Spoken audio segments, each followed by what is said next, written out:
Alors, dans ce dernier hors-série, j'avais envie de te partager ce que l'écriture du livre a réveillé en moi.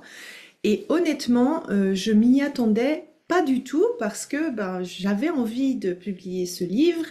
Et quand le contrat est arrivé, que je l'ai signé et que je me suis mis à écrire le livre, je ne pensais pas avoir ce type de réaction. Et pour te montrer à quel point c'était des réactions assez intenses, je vais te décrire les deux gros mécanismes que j'avais. J'en avais d'autres, mais c'est les deux principaux.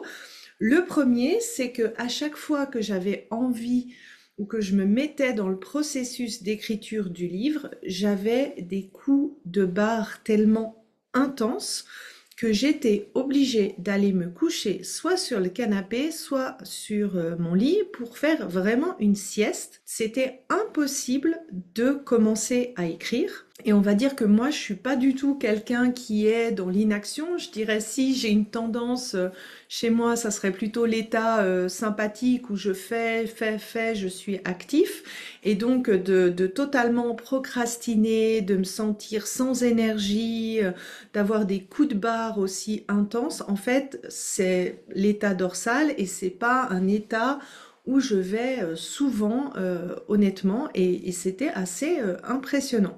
Le deuxième mécanisme que j'avais, c'est quand je commençais à écrire, en fait, j'effaçais tout ce que j'avais écrit. Et même chose, en fait, je me surprenais à effacer alors que j'avais pas forcément envie de tout effacer.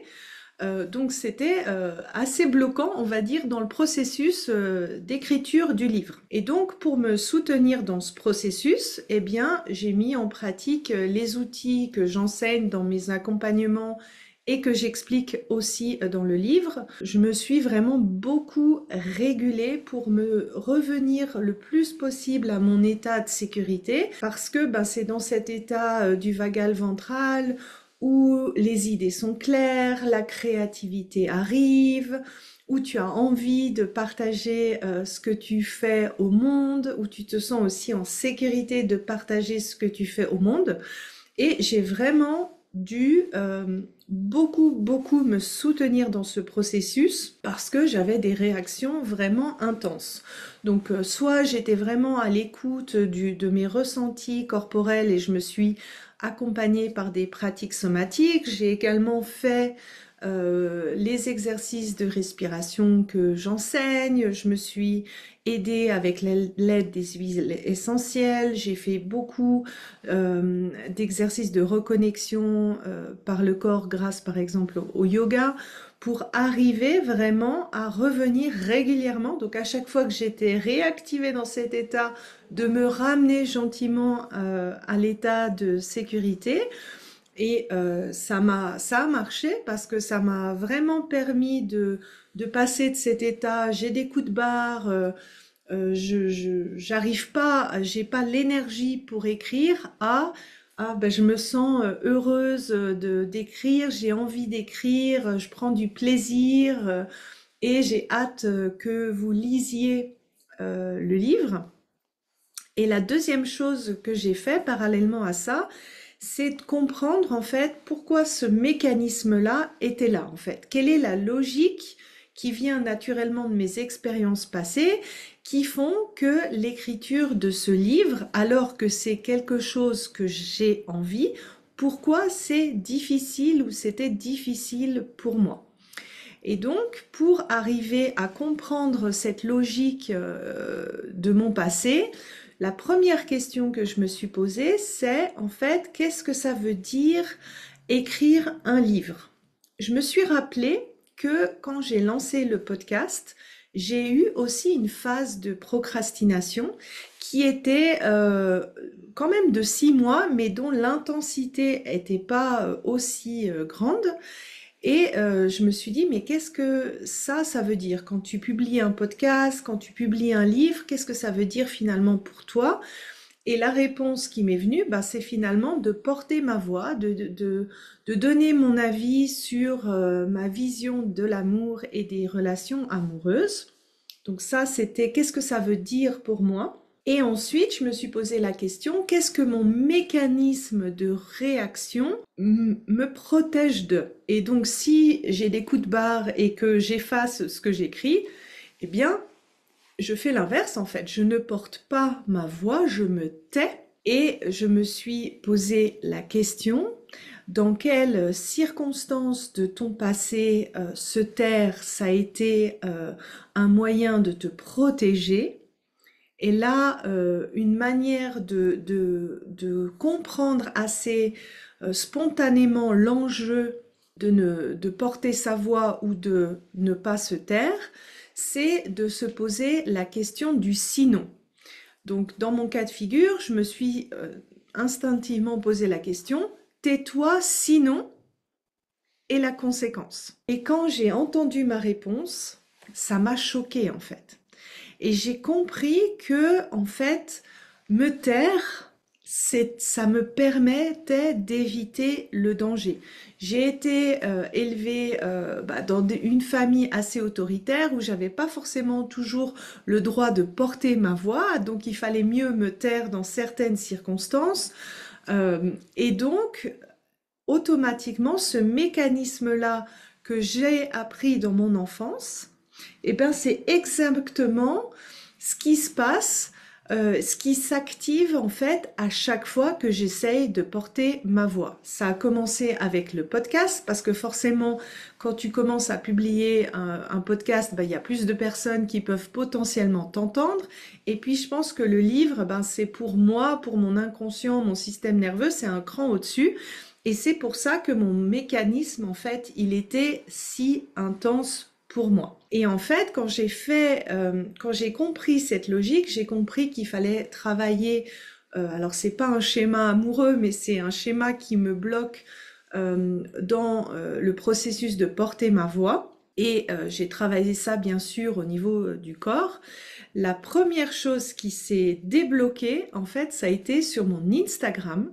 J'ai fait un réel et c'est la première fois, et je poste régulièrement depuis 5 ans et j'ai pas un énorme compte par rapport au nombre de posts et à l'effort que j'y mets. J'ai fait un réel et ça a été un réel qui a été viral pour moi. Alors pour les gros influenceurs, c'est peut-être pas viral, mais pour moi, ça a été vraiment le signe que j'avais vraiment travaillé quelque chose et que quelque chose était en train de se débloquer. Donc voilà, je te partage ça, c'est un partage, on va dire, assez vulnérable, mais j'espère que ça t'aide à comprendre que quand tu vois que tu as des réactions aussi intenses, ça veut toujours dire qu'il y a une logique et que cette logique, elle vient de ton passé et que ça vaut la peine d'aller creuser pour comprendre en fait pourquoi ces mécanismes ils s'activent de manière aussi intense chez toi. La deuxième chose que ça a réveillé en moi, c'est, si tu veux, en tant que thérapeute et accompagnant, j'ai un profil un peu hybride. Alors déjà, je suis pas psy, j'ai pas fait des études de psychologie ou de psychothérapie, et dans les approches psychocorporelles, j'ai commencé mon apprentissage un petit peu à l'envers. C'est-à-dire que j'ai d'abord eu ma problématique personnelle où j'ai très clairement ressenti que c'était enregistré dans le corps. En fait, mes réactions, elles étaient tellement intenses et tellement dans le corps que c'était pour moi comme une évidence que c'était dans le corps et pas dans la tête. Mais ça, je l'ai réalisé il y a 20 ans. Et il y a 20 ans, on parlait pas de la théorie polyvagale, on parlait pas du système nerveux. Et quand moi, je ressentais que ça venait de mon corps, je passais peut-être presque pour une huluberlue plutôt que pour quelque chose qui est normal et logique. Et si tu veux, sur la base de mon ressenti, je me suis automatiquement dirigée vers des approches qui passent par le corps. C'est comme ça que j'ai découvert les méthodes que j'ai ensuite appris et que j'utilise dans mes accompagnements. Et en apprenant ces méthodes, en les mettant en pratique auprès de mes coachés, je les ai aussi fait évoluer selon mon observation empirique. Et si tu veux, en fait, cette expérience-là, elle est venue avant que je me forme à la théorie polyvagale, que je me forme au système nerveux. Et si tu veux, ça fait que j'ai peut-être une vision, une expérience qui est un petit peu différente de quelqu'un qui a commencé par la théorie et qui a appris des méthodes qui sont selon cette théorie-là. Je rentre finalement dans aucune case. Le gros challenge pour moi, en fait, ça a été de me dire, ok, je n'ai pas la prétention de remplacer les psys, je n'ai pas la prétention de parler au nom de toutes les thérapies qui travaillent avec le trauma, mais je pense que ma voix peut aider certaines personnes, peut apporter une compréhension de plus dans ce monde-là, et que ça a une certaine valeur et que ça peut aider des personnes autour de moi. Donc ça a été vraiment le deuxième challenge, finalement, d'assumer qui je suis en tant qu'accompagnant et que thérapeute. Je n'ai pas prétention à être quelqu'un que je ne suis pas, en fait, mais je me dis que peut-être que mon point de vue, ma manière de voir les choses, eh ben, ça va parler à des gens, ça va te parler, ça va parler à d'autres personnes, et que quelque part, bah, ça peut aider des personnes sur le chemin, parce que peut-être la manière dont je présente les choses ou ma vision des choses, eh bien, ça va t'aider dans ton chemin personnel.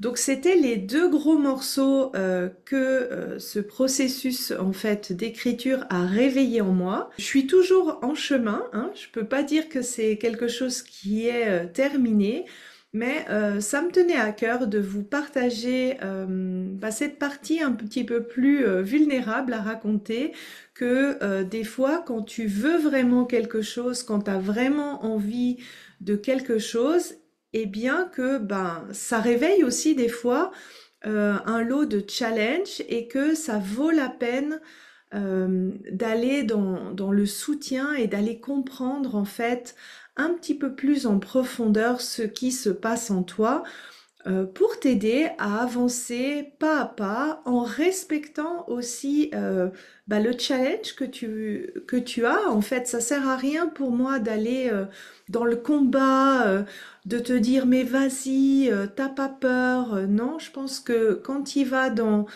l'amour et l'accompagnement, honnêtement, moi, je me suis vraiment beaucoup soutenue. Si tu veux, je me suis vraiment aidée comme si j'étais un petit enfant qui apprenait à marcher dans cette étape-là et qui acceptait d'avoir la capacité d'un petit enfant, parce que je pense que c'est comme ça, en fait, que tu vas réussir à grandir dans ta capacité. Donc voilà, j'espère que cet épisode t'aura inspiré aussi pour oser faire des petits pas. Des fois, peut-être que toi, ton grand pas, c'est d'aller vers la relation amoureuse que tu as envie d'aller, et que c'est pas parce que ça réveille des choses en toi, c'est pas parce que ça te challenge qu'il faut pas y aller. Mais plutôt, mon invitation pour toi, c'est de te dire, ok, je vais débloquer petit à petit dans la bienveillance envers moi-même, en me soutenant dans ce processus. Et c'est comme ça que petit à petit, tu arrives à passer une étape après l'autre pour aller vraiment vers ce que tu as envie d'aller. Je te mets à nouveau dans le lien de cet épisode, le lien pour la précommande du livre. Et à partir de la semaine prochaine, tu retrouveras les épisodes habituels du podcast. Sur ce, je te souhaite une belle journée et je te dis à tout bientôt.